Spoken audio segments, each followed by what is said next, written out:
부르신 주님이니 오늘도 이 자리에 함께 계십니다. 믿으십니까? 아멘. 서로 인사합시다. 하나님 살아계십니다. 네, 또 한번 인사해요. 오늘 좋은 일이 있습니다. 기적이 나타납니다.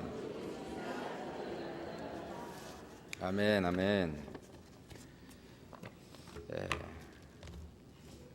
오늘도 주님 안에서 큰 은혜가 여러분에게 넘치시길 주의 이름으로 축원합니다. 에스겔서 37장 1절부터 14절까지 말씀을 같이 교독합니다.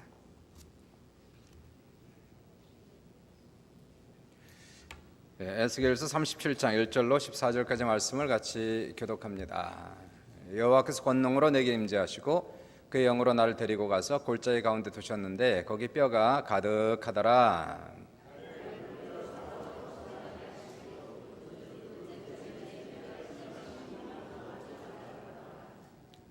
그가 내게 이르시되 인자야 이 뼈들이 능히 살 수 있겠느냐 하시기로 내가 대답하되 주 여호와여 주께서 하시나이다.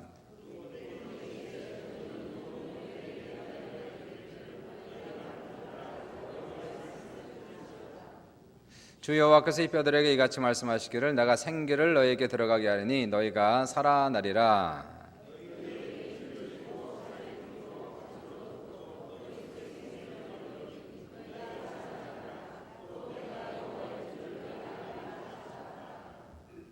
이에 내가 명령을 따라 대원하니 대원할 때 소리가 나고 움직이며 이 뼈 저 뼈가 들어맞아 뼈들이 서로 연결되더라.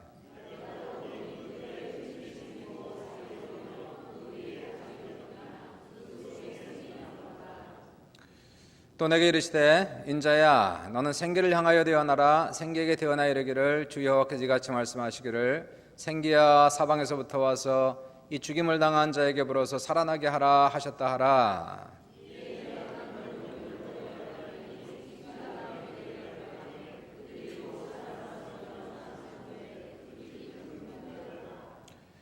또 내게 이르시되 인자야 이 뼈들은 이스라엘 온 족속이라. 그들이 이르기를 우리의 뼈들이 말랐고 우리의 소망이 없어졌으니 우리는 다 멸절되었다 하느니라.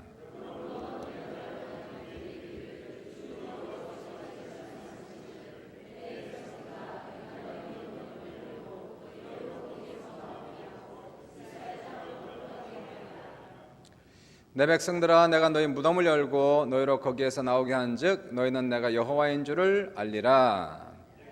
내가 또 내 영을 너희 속에 두어 너희가 살아나게 하고 내가 또 너희를 너희 고국 땅에 두리니 나 여호와가 이 일을 말하고 이룬 줄을 너희가 알리라. 여호와의 말씀이니라.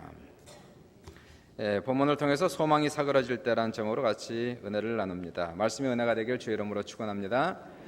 따라해 보세요. 소망이 사그러질 때에. 지금 현재 한국과 북한의 상태는 최악 상태에 있습니다. 최근 미국이 북한을 자금 세탁 국가 그리고 테러 자금 조달 국가로 지명하면서 경제 제재 및 압박을 지금 가하고 있습니다. 북한은 그것을 미국이 전쟁 선포한 것과 다름없다 간주하고 이미 북한은 전쟁 체제에 들어갔다라고 선포를 했습니다. 근데 어제 신문 보니까 유럽연맹 EU에서도 북한을 테러 자금 조달 국가 11개 국가 중에서 최고 위험 수위 국가로 지적하면서 북한은 지금 현재 사면 초과에 지금 들어가 있습니다. 더 나아가서 우리가 알지만 북한은 핵을 보유하고 있다고 선언했고 그리고 핵을 탑재하여 보낼 수 있는 미사일을 계속 실험 중이고요. 얼마 전 김정은은 남한을 불바다로 만들겠다고 위협을 했고요. 여기에 대응해서 이제 대한민국 정부는 이 고고도에서 미사일을 폭발시키는 사드 배치를 결정하면서 중국, 러시아까지 초긴장 상태로 들어가면서 극동아시아의 정세가 아주 상당히 불안한 상태에 있습니다. 북한의 김정은 정치는 무력 통치, 공포 정치를 통해서 자기 정권을 유지하고 있지만 과거 역사에서 보지만은 이러한 정치는 반드시 무너질 수밖에 없어요. 문제는 뭐냐면 김정은이 마지막 카드인 전쟁 또는 핵을 사용하면 누가 잘했건 누가 잘못했건 간에 전쟁 나면 남북이 둘 다 망하는 겁니다. 그래서 우리는 한국에 우리 한반도에 전쟁이 일어나지 않기를 간절히 기도해야 되겠습니다. 하나님이 도우셔서 우리 한반도도 독일처럼 통일되어 전 세계에서 가장 으뜸 가는 국가가 되기를 주님의 이름으로 축복합니다. 이스라엘은 2번씩이나 전쟁에서 패전국이 되어서 나라가 완전히 망했던, 그리고 망했다가 다시 재건된 기적적인 국가가 이스라엘이고요. 인류 역사 속에서 이렇게 완전히 망했다가 다시 세워진 민족이나 나라는 인류 역사 속에서 없습니다. 첫 번째, 이스라엘 나라가 망한 것이 기원전 586년에 망하게 돼요. 이스라엘이 우상 숭배하고 하나님께 불순종하고 타락하니까 하나님께서 이스라엘 민족에 많은 선지자들 보내시고 경고하셨습니다.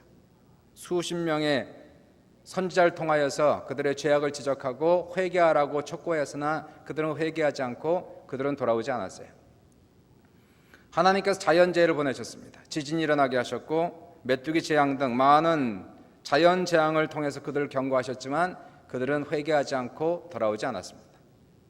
수십 번 경고했지만 결국 이스라엘 민족은 여전히 우상 숭배를 버리지 않았고 불순종했고 돌이키지 않아서 하나님께서 최후의 방법으로 결국 이스라엘에 전쟁이 나도록 허락을 하세요. 하나님은 전쟁을 싫어하세요. 수많은 사람이 죽기 때문에, 피 흘림이 있기 때문에 전쟁을 극도로 싫어하시지만은, 그러나 전쟁 없이는 도저히 회개할 수 없는 민족이었기 때문에, 전쟁이 아니고서는 결코 돌아오지 없는 민족이었기 때문에 하나님께서는 이스라엘 땅에 전쟁이 나도록 허락을 하십니다. 결국 전쟁은 일어나요. 오늘날 이라크라고 할 수 있는 바벨론 제국이 이스라엘을 전면 공격합니다. 바벨론의 느부갓네살 대왕은 자신의 모든 군대를 이끌고 이스라엘을 칩니다. 예루살렘을 포위하고 아무도 성으로 들어가지 못하게 하고 나오지도 못하게, 성 주변에 진을 치고 토성을 쌓고 이스라엘과 전쟁을 벌이며 2년 동안 대치 상태에 있었어요. 이 당시에 예레미야 선지자가 이스라엘 시드기야 왕에게 수십 번이나 하나님의 말씀을 전했어요. 항복하라고 권면하지만 시드기야 왕은 듣지 않습니다. 예레미야가 하나님의 선지자인 줄 알면서도, 그 말씀이 분명히 하나님의 말씀인 줄 알면서도 반대하는 신하들이 두려워서 하나님 말씀을 따라가기보다는 사람들이 두려워서 결국 하나님 말씀에 순종하지 않아요. 그러다가 586년 4월 달에 성 안에 큰 기근이 생기면서 수많은 사람들이 기아로 죽어가기 시작합니다. 왕도 더 이상 견딜 수가 없어요. 왕궁 안에 식량이 다 떨어져서 왕도 기근으로 죽어갈 것 같아서 한밤중에 몰래 성 밖을 군인들과 신하들과 함께 빠져 도망을 칩니다. 백성은 버리고 자신은 도망가요. 그러나 이 바벨론 군대는 바로 이때를 기다린 거예요. 24시간 이들이 빠져나가 도망갈 걸 기다리다가 결국 시드기야를 붙잡고 그 모든 신하들을 붙잡고 느부갓네살 대왕 앞으로 끌고 와요. 이 말씀은, 이 사건은 예레미야가 이미 예언한 사건이었어요. 시드기야에게 예레미야는 경고했습니다. 당신이 바벨론 왕의 얼굴을 맞대고 볼 것이고 당신의 눈이 그의 눈을 볼 것이요. 결국 바벨론 왕은 시드기야 왕의 아들들을 그 자리에서 처참하게 잡아 죽여요. 그리고 시드기야의 두 눈은 칼로 뽑아버립니다. 시드기야가 비명을 지르고 두 눈에서 피눈물이 나며 쓰러져요.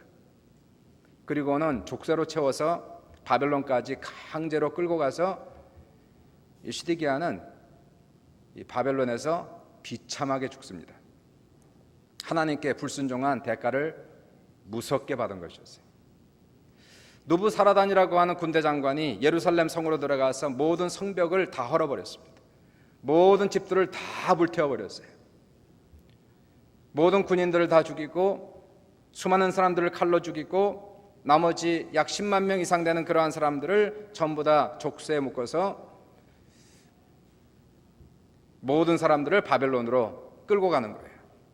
솔로몬이 지었던 그 엄청난 하나님의 성전, 하나님의 영광이 임했던 그 아름다운 성전, 금으로 덮여 쌓였던 하나님의 성전도 전부 다 불타버리고 성전 안에 있었던 모든 귀중품들을 전부 다 이방인들, 바벨론 사람들은 전리품으로 다 가져가요.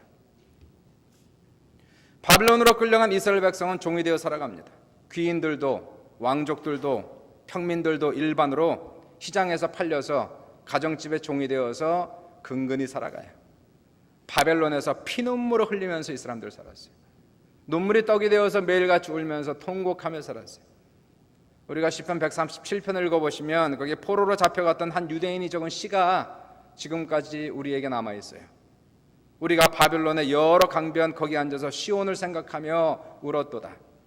그 중에 버드나무에 우리가 우리의 수금을 걸었나니 이는 우리를 사로잡은 자가 거기서 우리에게 노래를 청하며 우리를 황폐하게 한 자가 기쁨을 청하고 자기들을 위하여 시온의 노래 중 하나를 노래하라 함이로다. 우리가 이방 땅에서 어찌 여호와의 노래를 부를까? 이들의 소망은 끊어졌어요. 생명은 사그러졌어요. 그들은 인생을 한탄하면서 매일같이 살았어요. 성경은 기록하지 않지만 이러한 상황 속에서 어떤 사람은 소망이 없어서 자살로 생을 마감한 사람이 있었을 겁니다. 많은 사람들이 소망이 없었기에 술에 취하고 완전히 소망 없이 방황하며 살았던 사람들을 우리가 충분히 생각할 수 있을 거예요. 바로 이러한 생활을 살아가던 이스라엘 민족에게 하나님께서 에스겔을 세우시는 거예요. 오늘 읽은 에스겔, 하나님께서는 에스겔 선지자에게 이스라엘이 왜 망할 수밖에 없었는가를 선명하게 보여줍니다. 하나님의 백성, 하나님의 선택받은 놀라운 백성들이 왜 망했는가? 왜 전쟁이 났는가? 왜 죽을 수밖에 없었는가? 에스겔이 환상을 보여주죠. 사람들이 우상 숭배하고 하나님을 믿으면서도 우상 숭배하고 더 나아가서 성전 안에서까지 우상 숭배하는 모습들을 보여주세요. 성전 안에서 하늘의 1월 성신에게 절하는 모습들, 여인들이 우상인 담무스에게 절하고 애곡하는 모습들, 성전 벽에 그려진 온갖 동물들의 그림들, 이런 모습을 보여주시고 성전에서 계셨던 하나님의 성령이 슬퍼하시고 성전을 떠나시는 모습을 보여줍니다. 성령께서 성전을 떠나시고 예루살렘을 떠나시는 그 모습을 선명하게 보여주세요. 성령께서 계시지 않는 성전은 더 이상 성전이 아닙니다. 세상의 일반 건물보다도 더 황폐하고 가장 추한 흉가가 성령이 없는 교회, 성령이 없는 성전이라는 것이에요. 결국 하나님의 심판이 일어났어요. 이스라엘은 전쟁이라는 무서운 형벌을 받고 나라는 망하고 사람들은 다 포로로 잡혀갔고, 끌려간 이스라엘 백성들은 마치 불 속에서 간신히 생명만 구원한 사람들 같았어요. 불에서 나와서 몸은 불에 그을리고 옷은 다 타버리고 자기의 모든 재산 다 불타버린 사람들 같았어요. 가지고 있는 것은 아무것도 없었어요. 생명 하나 간신히 구원했어요. 이들이 바벨론 땅에 앉아서 통곡을 하고 비로소 하나님 앞에 회개의 눈물을 흘리지만 때가 너무 늦었어요. 나라는 멸망했어요. 다시는 건설될 수가 없어요. 성전도 다 무너졌어요. 성벽도 다 불타버렸어요. 하나님의 위대한 예루살렘 도시가 이제는 너무 황폐하여 사람이 살지 아니하고 동물들의 거처가 되어버렸어요. 오늘 본문에서 이러한 상황 속에 있는 이스라엘의 역사 가운데 하나님이 에스겔을 들어서 이스라엘이 망할 수밖에 없었던 그러한 상황을 선명하게 보여주시고 이제 그리고 또 다른 환상을 하나 보여주시는 거예요. 1절과 2절에 보시니까 여호와께서 권능으로 내게 임재하시고 그의 영으로 나를 데리고 가서 골짜기 가운데 두셨는데 거기 뼈가 가득하더라.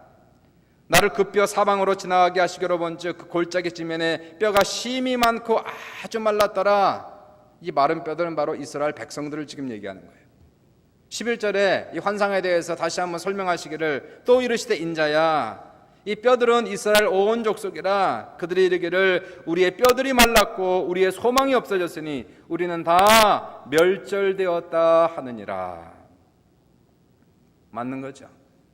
소망이 말랐어요. 생명이 완전히 사그러졌어요. 목숨은 간절히 건졌지만 이미 이들은 바벨론 먼 나라로 돌아갈 수 없는 그러한 나라로 끌려온 종들이었어요. 문화도 틀리고 언어도 통하지 않습니다. 그렇게 우상을 좋아해서 우상 숭배하지 말라고 그렇게 얘기했는데도 우상 숭배하던 이스라엘 민족 이제는 우상 천지인 바벨론으로 왔어요. 동서남북을 봐도 다 우상 천지였어요. 더 이상 여호와를 부르는 사람도 없고 성전도 없고 예배도 없고 찬송도 없는 곳으로 끌려왔어요. 이스라엘 나라는 망했고 이스라엘 민족은 지구상에서 멸절되었어요. 이때 하나님께 3절에 이렇게 얘기해요. 그가 내게 이르시되 인자야 이 뼈들이 능히 살 수 있겠느냐 하시기로 내가 대답하되 글쎄요. 가능할까요 하나님? 그 표현이 주 여호와여 주께서 하시나이다 이렇게 지금 말씀하는 거예요. 자신이 없어요. 하나님 역사에도 이게 될까요? 하나님이 도와주셔도 그게 가능할까요? 과연 마른 뼈가 다시 살아날 수 있을까요 하나님? 마치 북미 원주민들이 꼭 마른 뼈들 같아요. 유럽인들의 침략을 받고 나라 잃고 땅을 잃고 땅 주인이 실향민처럼 쫓겨나서 먼 곳으로 쫓겨나서 보호구역에 살고 있는 모습들. 이들은 소망이 말랐어요. 희망이 없어요. 그래서 이들은 전 세계에서 가장 높은 자살률을 벌이고 있어요. 술 중독, 마약 중독, 도박 중독에 빠져 있어서 정부가 아무리 돈을 갖다 줘도 돈으로 해결이 안 돼요. 원주민이 캐나다 전체 인구의 4%밖에 되지 않는데 연방 정부 감옥에 구금된 원주민들은 23%가 됩니다. 왜 그럴까요? 소망이 없어요. 미래가 없어요. 꿈이 없어요. 이들에게 필요한 건 돈이 아니에요. 이들이 필요한 건 소망이에요. 이들이 필요한 건 미래를 향한 꿈과 비전이 필요한 거예요. 이들이 필요한 건 하나님으로부터 오는 생기가 필요한 거예요. 살아야 될 이유가 필요한 거예요. 열정이 필요한 거예요. 힘이 필요한 거예요. 근데 이들은 힘이 없어요. 열정이 없어요.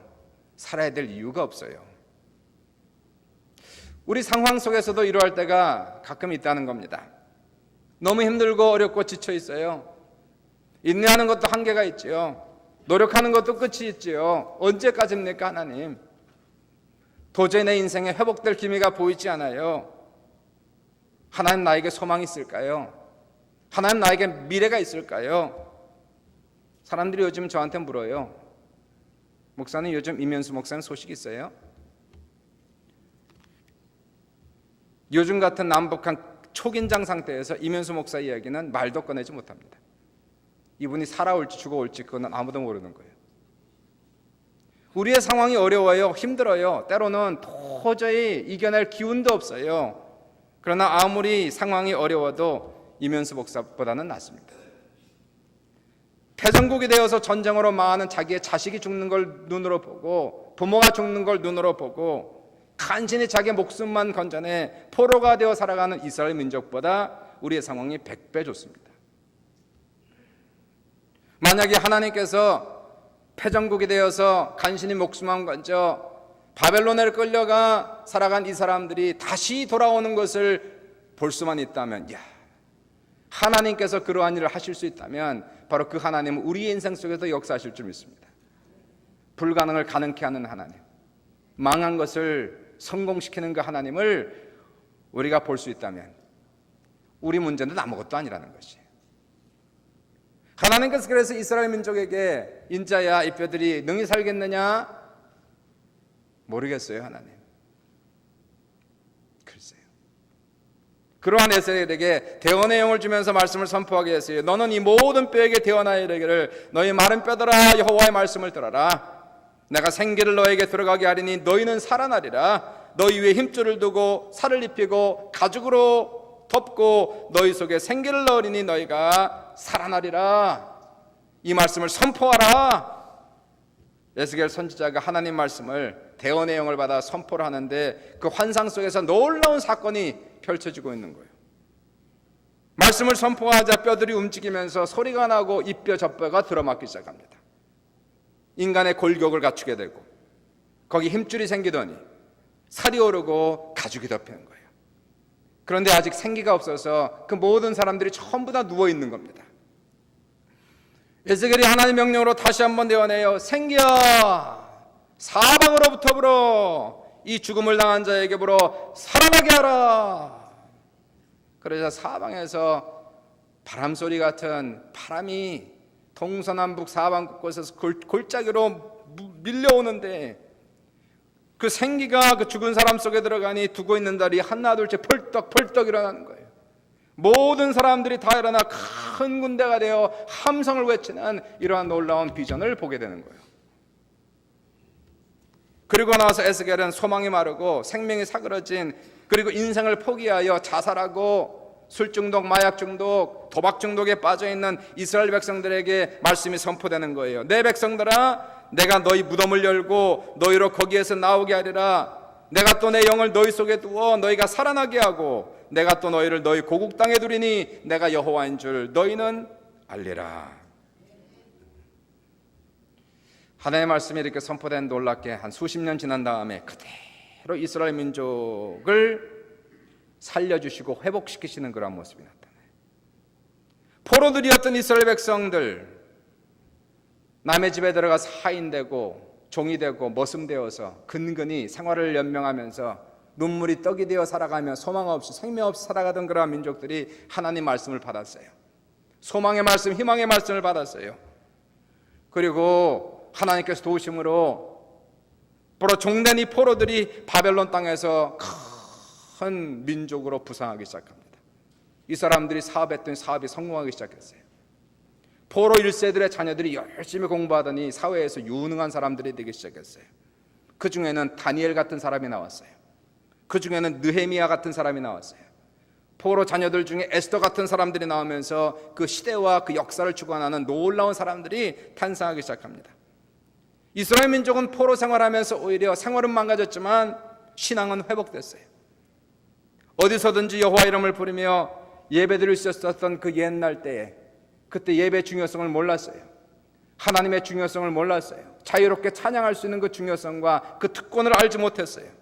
그러나 이제는 우상이 천지한 바벨론에 끌려와서 성전도 없고 예배도 없고 찬송도 없고 하나님을 부른 사람도 없는 그 영적으로 캄캄한 우상의 도시에서 오히려 이들은 영적으로 깨어나기 시작했어요.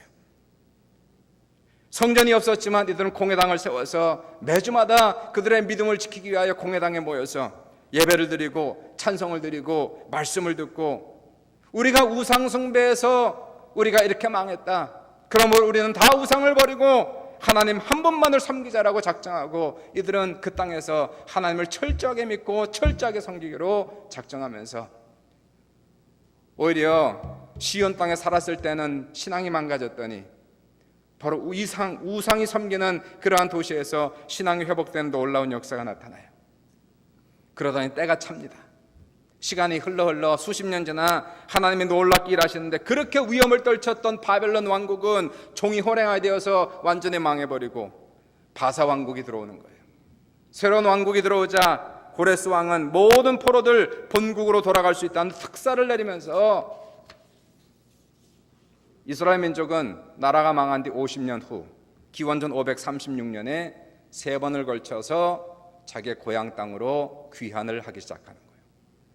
수르바벨을 중심으로 수만 명의 사람들이 예루살렘으로 돌아와 가장 먼저 한 것이 우리가 멀리했던 그 성전, 우상 숭배하며 심판받아 멸망한 그 성전, 그들의 손으로 제일 먼저 시작한 것은 하나님 앞에 성전을 짓는 것을 제일 먼저 시작했어요. 그리고는 2차로 느헤미야가 돌아와서 예루살렘 성벽을 완성하면서 진정한 나라의 면모를 갖추며 완전히 망했던 나라가 하나님의 오늘 본문 말씀처럼 인자야 이 뼈들이 능히 살겠느냐, 하나님 모르겠습니다. 가능할까요? 주님이 아십니다. 기적적으로 뼈들이 살아났어요. 생기가 충만한 하나님의 군대가 되어 나라를 되찾고 회복시켰고 이스라엘은 지금까지도 자신의 나라에서 신앙생활을 합니다. 사랑하는 여러분, 우리 하나님 살아계신 거 믿으시면 아멘 합시다. 예수의 부활을 믿으시면 아멘 하십시다. 부활을 믿으셔야 돼요. 부활을 믿어야 구원받는 거예요. 부활을 믿어야 천국 가는 거예요. 아무리 교회 10년, 20년, 30년 다녀도 집사 받고 장로 받고 목사가 되어도 부활을 마음에 믿지 않으면 구원 못 받아요. 예수가 부활하시고 그분이 온 우주의 주님이시고 교회의 머리 되시고 우리 모든 인류의 주님이시라는 사실이에요. 예수 부활 믿고 그분을 주님으로 모신 사람들만 구원받고 거듭나고 천국 간다는 사실을 믿으시길 주의 이름으로 축원합니다. 따라해 보세요. 예수님은 부활하셨습니다. 지금도 살아계십니다. 그분은 온 우주의 주님이십니다. 예수님은 교회의 머리십니다. 예수님은 나의 주님이십니다. 믿으시면 아멘 합시다. 부활의 메시지가 뭘까요, 그러면? 부활의 메시지가 뭐예요? 여러분, 에스겔이 본 건 실체가 아니고 환상이었어요. 환상이에요, 환상. 그러나 부활은 환상이 아니에요. 부활은 실체의 역사적 사건이라는 사실이에요. 예수님의 죽으심과 부활은 실제적으로 있었던 사건이었다는 것이에요. 예수의 죽으심은 완전한 실패, 완전한 절망을 얘기하는 것입니다. 메시아가 강도 사이에서 죽을 죄를 지은 사람처럼 십자가에 사형을 당했다는 것이에요. 이것처럼 억울한 일이 어디 있어요? 이것처럼 큰 불법이 어디 있고 불의가 어디 있어요? 죄 없이 태어나고 죄 없이 살아간 예수 그리스도가 거짓 고소와 누명을 당해 사형 선고 받아서 채찍에 맞고 가시관 습고 허리에 창을 찔려 모든 피를 다 쏟고 죽어도 완전히 죽어버렸어요. 3일 동안 시체가 무덤에 있어서 썩을 대로 썩었어요. 제자들은 혼비백산 도망가고 예수 메시아 운동이 이렇게 허무하게 막을 내려버렸어요. 사람들은 가슴을 치고 희망이 그렇게 컸던 만큼 절망도 심각했어요. 식욕이 떨어지고 불면증에 시달리고 우울증에 걸리고 무기력증에 빠진 것이 한두 사람이 아니라 사회적 현상이었어요. 인자야 마른 뼈들이 능히 살겠느냐? 인자야 죽은 자가 다시 살아나겠느냐? 그러나 사랑하는 여러분, 예수님이 약속하신 대로 부활하신 걸 믿으시길 주의 이름으로 축원합니다. 3일 만에 죽었다가 부활하심으로 무덤문을 박차고 일어나 죽음을 이기고 승리하셨다는 사실이에요. 그분은 부활하셔 승천하시고 지금도 살아계시고 이 자리에 와 계신 예수 그리스도, 부활은 희망의 메시지라는 것이, 절대 절망이 절대 희망으로 바뀌는 사건이 부활이며 예수 안에서는 실패가 없고 죽음이 없다는 것이, 망해도 살고 죽어도 산다는 것이 부활 메시지라는 것입니다. 부활하신 주님은 다시 죽을 수가 없어요. 지금도 살아계시고 지금도 역사하신 하나님, 그러므로 주님을 믿고 주님 안에 거하는 자에게는 소망이 있고 꿈이 있고, 인자야 이 뼈들이 다시 살겠느냐? 살 수 있습니다. 주님. 죽은 자 가운데서 예수 그리스도를 썩어가는 그 육체를 부활시키신 바로 그 하나님이 지금도 살아계시고 역사하사 우리와 함께 하시니 아버지여, 주님의 능력 가운데서 우리가 믿사오니 이 마른 뼈들이 소망이 있습니다. 우리는 절대 감사로 가는 거예요. 절대 긍정, 절대 믿음으로 살아가는 모든 성도들에게 부활의 은혜와 부활의 능력이 넘치시기를 주님의 이름으로 축원합니다. 주의 이름으로 축원합니다. 살아계신 주, 나의 참된 소망, 걱정 근심 전혀 없네. 사랑의 주네 갈 길 인도하니 내 모든 삶의 기쁨 늘 충만하네. 인생을 살다 보면 절망스러울 때가 있는 거예요. 예수를 믿어도 우리의 삶 속에 고난이 찾아오고 어려움이 찾아오고 절대 절망의 상태, 도저히 나갈 수 없는 그러한 상태, 하나님 내 인생이 회복이 될까요? 망가졌습니다. 깨졌습니다. 억울합니다. 원통합니다. 나의 영혼이 마른 뼈와 같아 소망이 없습니다. 생명도 사그라져서 오래된 상태입니다. 하나님 캄캄합니다. 길이 보이지 않습니다. 사면초갑니다. 주님께서 여러분에게 물어요. 인자야, 이 뼈들이 살겠냐? 우리는 여기에 이렇게 대답해요. 주여, 뼈들이 살아났습니다. 주님이 다시 사셨습니다. 나에게도 소망이 있습니다. 하나님께서 나와 함께 하시고 도와주시기 때문에 내 상황이 칠흑 같은 어둠에 있다 할지라도 절대 절망의 상태에 있다 할지라도 하나님, 주님께서 도우심으로 분명히 나에게 미래가 있고 소망이 있는 줄 믿습니다. 그렇게 고백하세요. 오늘 하루하루를 이겨내십시오.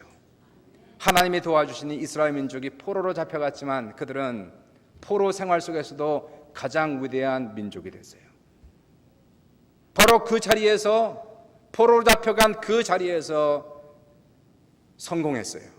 사업에도 성공하고 자녀들이 성공하고, 때가 이름에 하나님께서 나라와 민족을 회복시키는 놀라운 기적의 역사가 나타났는데, 하나님께서 한 나라도 망가뜨렸다가 세우시는데 한 인생을 다시 못 세우겠어요. 하나님이 작정하시면 못할 것이 없다는 사실이에요. 하나님께서 도우시면 불가능이 없다는 사실입니다. 그러므로 우리는 소망 없는 자같이 살아가는 것이 아니라 오늘도 희망의 하나님께서 우리에게 희망을 주시고 소망을 주시고 생명을 주셔서 지금은 힘들고 어려워도 주를 바라보며 찬송하며 감사하며 나갈 때에 하나님께서 때가 차면 우리의 인생을 회복시키시고 뼈들이 일어나 큰 군대가 된 놀라운 역사가 우리 사랑하는 귀한 권속들에게, 성도들에게, 자녀들에게 넘칠 수 있기를 주님의 이름으로 축원합니다. 주의 이름으로 축원합니다.